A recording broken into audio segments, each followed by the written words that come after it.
let's say like COVID times, you are not supposed to compulsorily service equity. You can skip the dividend.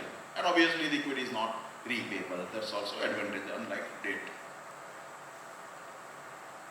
So there is a huge argument in favor of equity as compared to debt. Let me now talk about managing cash flows. You all know that there is a significant difference between profitability and liquidity. You know why certain FMCG companies have high P multiple or valuation multiple compared to, let's say, steel, cement kind of industry. The reason is their high return on capital employed and significant free cash flows. That's the reason why those companies get higher multiples. There is a difference between money in your bank and money in your books. So liquidity is very important, and that's the chief reason why certain companies get higher multiple valuation. Managing cash flow requires an eye on working capital. Obviously cash flow, tax, dividend, other out payments are there. But managing working capital is a day-to-day task. So businessmen should be concerned that what is your holding period of inventory? What is the number of days of credit that you allow to your customers? What is the number of days of credit that you enjoy from your purchases from your creditors? This management of working capital on a day-to-day basis is very, very important. Let me give you context of COVID. And at COVID time, everybody was very, very much concerned about the sustainability of business and managing cash, working capital. In March 2020, when epidemic started, my management asked me to work out strategy to achieve 3 objectives. 1, continuity of business. 2, conservation of cash. And 3, rationalization of cost. And fortunately, we could achieve all these 3 objectives. What we did, we immediately established liquidity management office. The office then works with all the business heads, financial controllers and other people in the entire organization, both in India and abroad. We have more than 25 different subsidiaries across the world. Working with all of them, including with the challenges of time zone. And we got the information and we decided payment priorities, 5 priorities. I'm not saying that this is the way, the normal ways also you have to work, but in difficult time, how do you conserve the cash? The first priority is payments for raw materials, your inputs, the packing material, which are required for running your business, for continuing manufacturing operation. Second, employee payments, salary, wages and loans, but for strictly medical purpose. 3, payments for like transporters, insurance, which are key to continue the business. Payments of income tax, GST, freight, etc. And 5th was debt servicing and debt repayment. But these were on a day-to-day basis monitored for all the entities. In that exercise, we learned a lot about payment practices, inventory holding period, and various things of all our subsidiaries in US, Brazil, Philippines, South Africa, Mexico, as to what are the practices there and where we can possibly bring best practices, best learnings for the entire group. In that process, we developed a matrix which is a very, very powerful matrix, and all the businessmen can do it. Is to on a daily basis monitor 4 parameters. 1, collection versus sales. What is your today's collection? What is your today's sales? Second, sales versus production. How much you have produced in value, how much you have sold in today. Third, production versus purchase. Are you purchasing excess compared to your production requirement and blocking your working capital?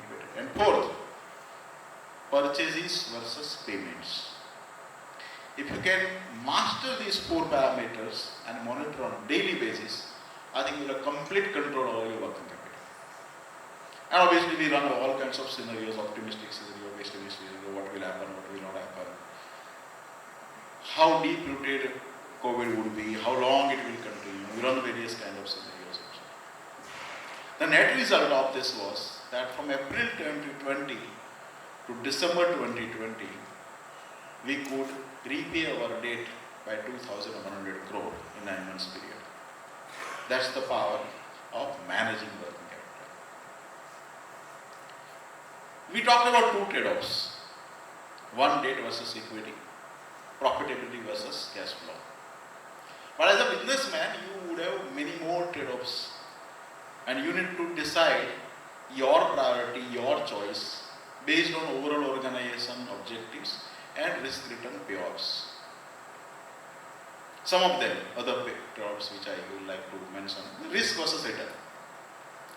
How much risk you want to take for how much return? There has to be some guideline for you available with your organization and available to your team members. This is what we are, this is what we are not for. So what you would do versus what you would not do, both are important. Second, whether you would like to go for short-term borrowing versus long-term borrowing. Interest rates keeps on fluctuating. If you have exports, should you go for rupee borrowing or you should go for foreign currency borrowing? Should you go for fixed interest rate or you should go for flexible interest rate? Should you concentrate more on domestic sales versus export sales? Would you like to give little more credit and take a little more credit risk versus loss of business? These are the trade-offs on a daily basis. Many of you have to do. It would make sense for you to have your own Bible of how do you want to approach all these trade-offs. And some advice for you as a businessman and for your businesses. First, let me talk about you as a businessman. Trust yourself. Trust yourself and your business instincts. Leap of faith situations are very common in business, where data would not support you, judgment will have to be exercised. Second, don't allow success to go over your heads. Don't be complacent. Never lose the fighting spirit. Embrace change with open arms. And consider your health no less important than business health. Talking about businesses, don't allow your enterprise building orientation to take the risks which are not justified. Most entrepreneurs have this ambition of creating a big empire. And in that big empire, many times the mistake which is done is a sales orientation or revenue orientation. The revenue orientation, if there is no light at the end of the tunnel in terms of profit, is dangerous. Don't allow that to come to you. Keep revisiting your business model every time, frequently. Are your business models still sustainable? And when you talk of sustainable, you also need to talk about now profit with purpose and with concern of planet. World is changing. Climate change is very important in the minds of all the authorities.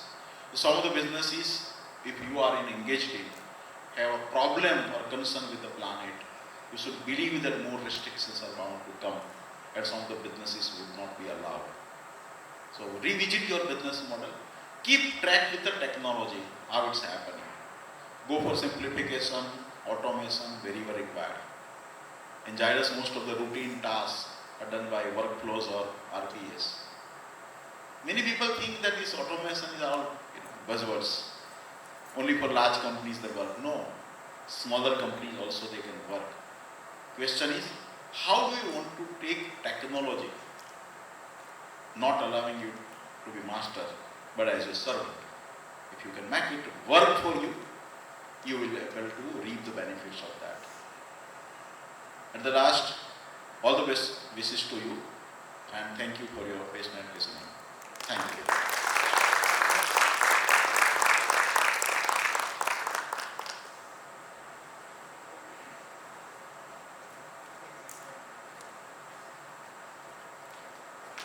Thank you, sir, for your wonderful speech. Now I'll ask Sandeepan sir to felicitate Nitin Parekh sir.